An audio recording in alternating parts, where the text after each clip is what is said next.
কেন জীবন দিলে এমন ভাবে একা?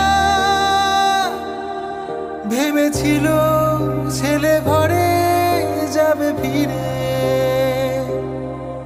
কেন দিতে হলো মাটি তোমার কবরে? বলেছিল যদি থাকি আমি বেঁচে, মাথা উঁচু করে লড়ে যাব শেষে। চিরদিনের মতো তুমি চলে গেলে, আবু সাইদ তুমি অমর রয়ে গেলে। আবু সাইদ।